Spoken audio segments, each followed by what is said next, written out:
âge quand vous vous êtes engagé? 15 ans et demi.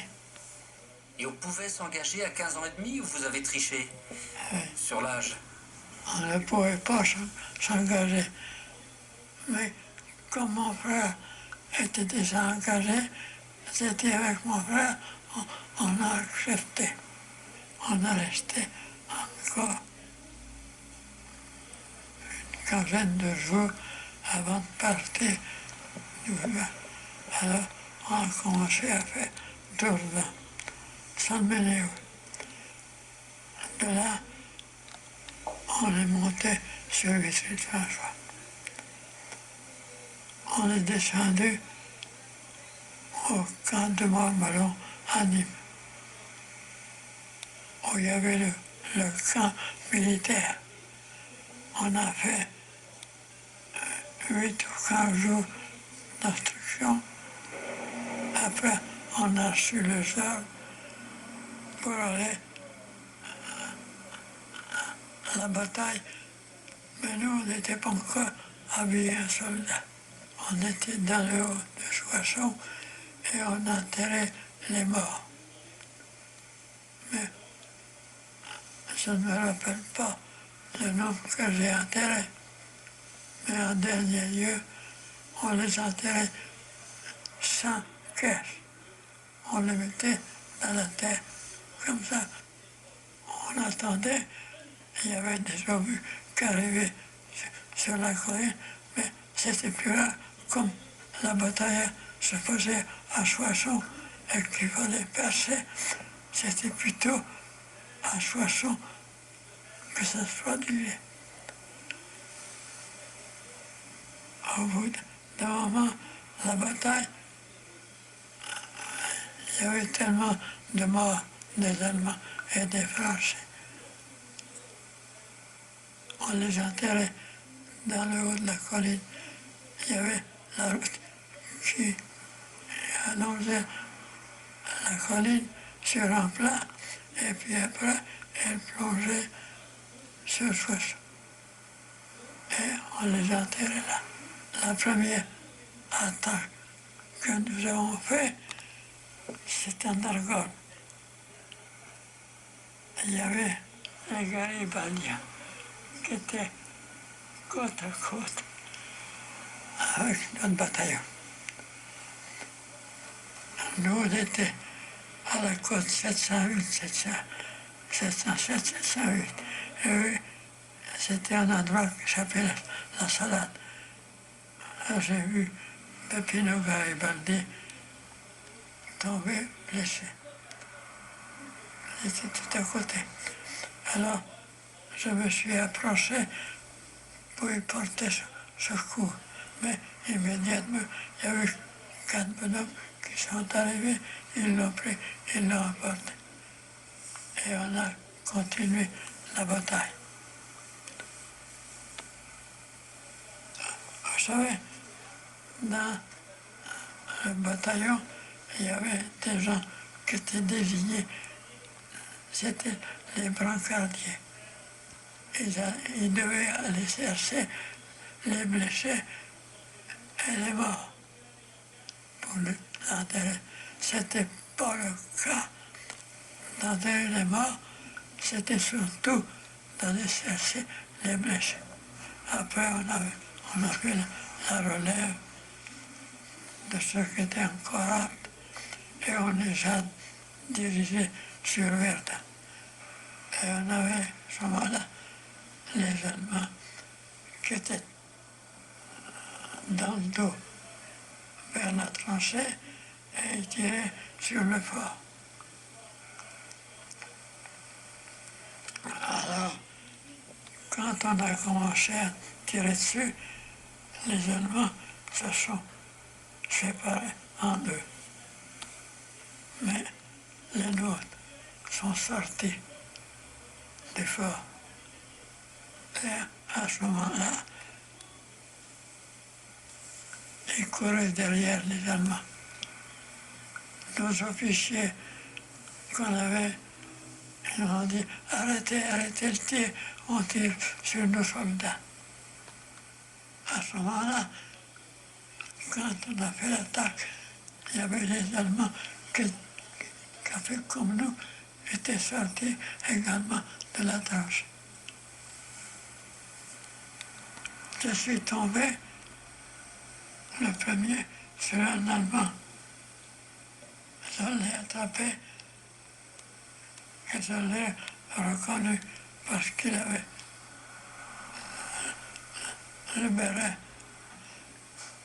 Je l'ai pris, je l'ai relevé, il avait un bras qui ne servait plus rien, le bras droit. Il m'a regardé et puis il m'a fait comme ça. Puis comme ça. J'ai compris qu'il avait 2 enfants petits. Et là, dès que je l'ai relevé, il a commencé à crier, arrêtez le tir, il m'amène, parce que j'étais parti pour l'emmener, pas pour le garder prisonnier. J'ai dit, qu'est-ce qu'on va faire? Pourquoi le garder prisonnier s'il y a des enfants et ça mieux dans sa famille? Et je l'amenais vers la ligne allemande.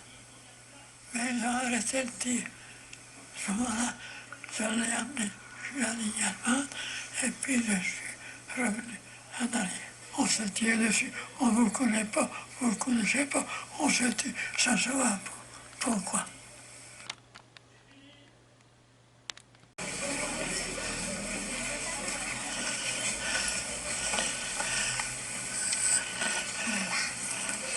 Bonjour les enfants,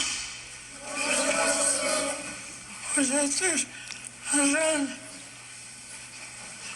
moi je suis vieux, je vais avoir 109 ans le 7 décembre.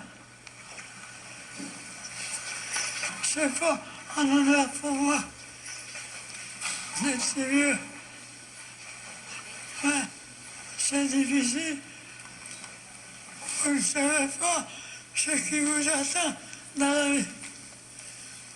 On n'est pas toujours heureux, mais il faut avoir la foi en soi et avoir l'esprit de l'avant. Il ne faut jamais perdre de courage. Est-ce que vous en voulez encore aux Allemands? On les avait devant nous et nous tirait dessus. Nous, on leur tirait dessus et ils nous avaient jamais fait de mal. Nous non plus et eux non plus nous faisaient jamais de mal. Seulement, on se battait, ça se va. Pourquoi? Aviez-vous été blessé pendant la guerre? Ici, dans le fond. Voilà, ma blessure, on l'a empêché plus. Que mangez-vous pendant la guerre? Sur une fois, on n'avait rien à manger. Parce que ceux qui nous l'apportaient étaient blessés à mort. Et là, à ce moment-là, le manger n'arrivait pas. On restait comme ça, sans manger, des fois toute une journée. Autrement, on avait des boîtes de conserve, on appelait ça des boîtes de change.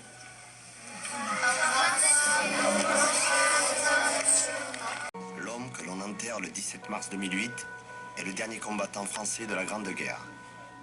Il s'appelait Lazare Ponticelli. Le président de la République lui rend alors hommage et déclare « Nul n'entendra plus le vieux poilu dire à ses petits-enfants ou à ses arrière-petits-enfants « Ne faites plus jamais la guerre ». Lazare Ponticelli n'était pas né en France, mais en Italie. Tenaillé par la faim, sans un sou en poche, pieds nus, il était venu en France seul, à l'âge de 9 ans, sans papier, sans savoir lire ni écrire. et encore moins par les Français. On est en 1906. Paris va lui donner un toit et le nourrir. Quand la France entre en guerre en 1914, Lazare Ponticelli s'engage dans la Légion étrangère pour défendre son pays d'adoption. Il se retrouve dans le régiment garibaldien aux côtés des migrants italiens. Démobilisé en mai 1915, lorsque l'Italie entre en guerre, il est contraint de rejoindre l'armée italienne et de combattre à nouveau comme à Montegrappa. De retour en France en 1920, il sera naturalisé français 2 décennies plus tard. Lors de la Seconde Guerre mondiale, son engagement est total. Mais jugé trop vieux pour les combats, il ne peut être mobilisé. Il décide alors de rallier la résistance. Quand il meurt, le 12 mars 2008, la France perd son ultime poilu.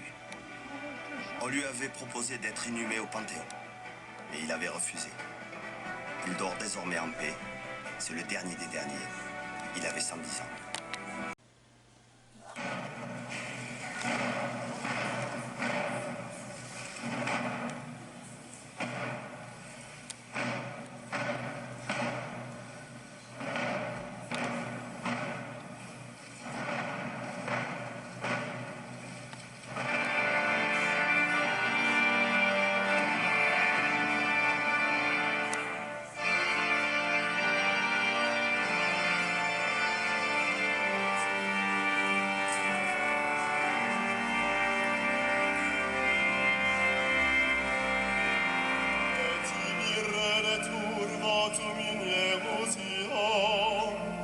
Ex adi oratione mea, a te omnis caro veniet.